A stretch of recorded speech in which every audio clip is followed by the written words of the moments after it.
আমাদের জীবনের গুনাহ খাতাগুলোকে মাফ করে দেন, হায়াতের জিন্দেগিতে বরকত দান করে দেন।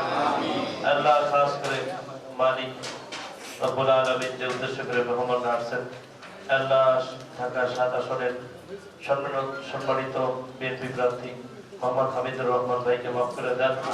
আয় আল্লাহ মনের নেক আশা পূর্ণ করে দেন। অত্র এলাকা মুরব্বীগণ, নেতৃবৃন্দ, কর্মী ভাইরা, আসসালামু আলাইকুম। মসজিদের ব্যাপারটা আমি সবসময় করে আসি, এবারও করব, আপনি নিশ্চিন্ত থাকেন। আর আপনারা আমার দেশের খালেদা জিয়ার জন্য দোয়া করবেন। 3বারের প্রধানমন্ত্রী, আল্লাহ তাআলা তাকে নিয়ে গেছেন, তাকে যেন জান্নাতবাসী করে সেই জন্য দোয়া করবেন।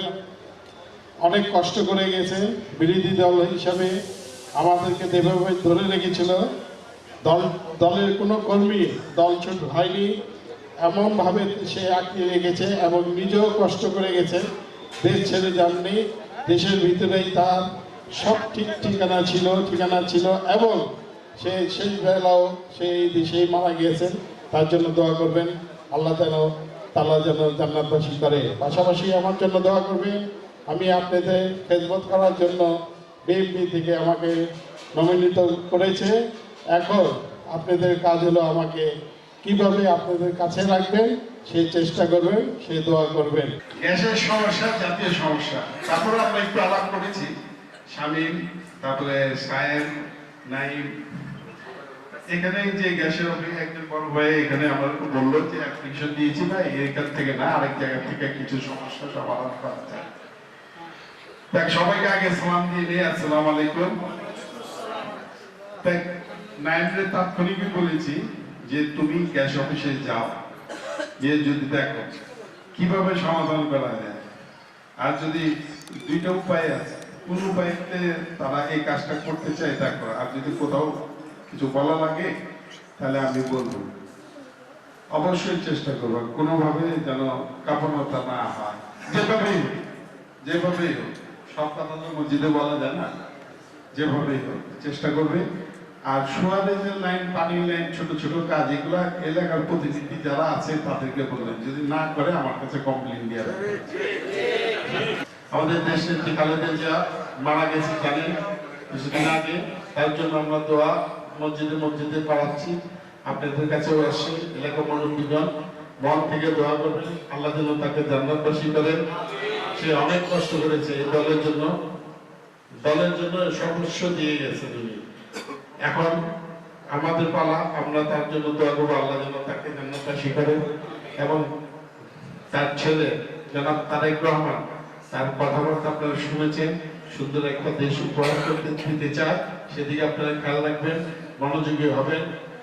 ওনাকে যদি আমরা সহযোগিতা করতে পারি, সমস্ত সমস্যা সমাধান আমরা তার মাধ্যমে আমরা আদায় করে নিয়ে আসবো। আমার বিশ্বাস ইনশাআল্লাহ আমরা পারবো। তার পাশাপাশি আমাকে বিএনপি থেকে নমিনেশন দিয়েছে, আপনারা জানেন। আমাকে সহযোগিতা করবেন, আপনাদের দরকার, আপনাদের দোয়া দরকার, আশীর্বাদ দরকার। আপনারা যদি দোয়া করেন এবং আমাকে সহযোগিতা করেন, আল্লাহ কবুল করলে ইনশাআল্লাহ আমি আপনাদের পাশে থাকবো। ইনশাআল্লাহ আমাকে আপনারা নিজের ভাই মনে করেন, ছেলে মনে করেন, যেটাই মনে করেন, আমি আপনাদের পাশে সবসময় থাকবো। এই ওয়াদা আমি ইনশাআল্লাহ করে গেলাম। আমাকে সুখ দুঃখে পাবে। পাশাপাশি আপনারা ভাই বললেন মনির ভাইয়ের কথা, আমি তো এখনো বলি মনির ভাইয়ের কথা, আমি সবসময় বলি আমার সাথে আসেন।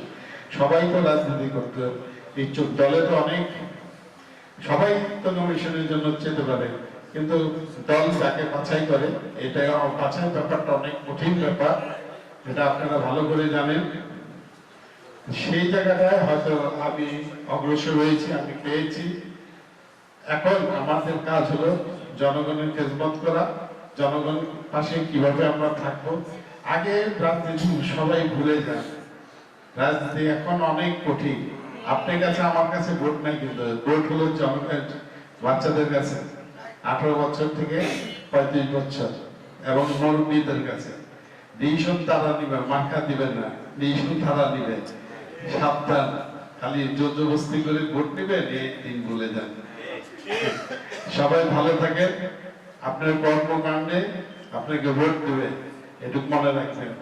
জনগণের খেদমত যত করতে পারবেন, জনগণ আপনার পাশে থাকলে ইনশাআল্লাহ আপনি ভোটে পাস করবেন।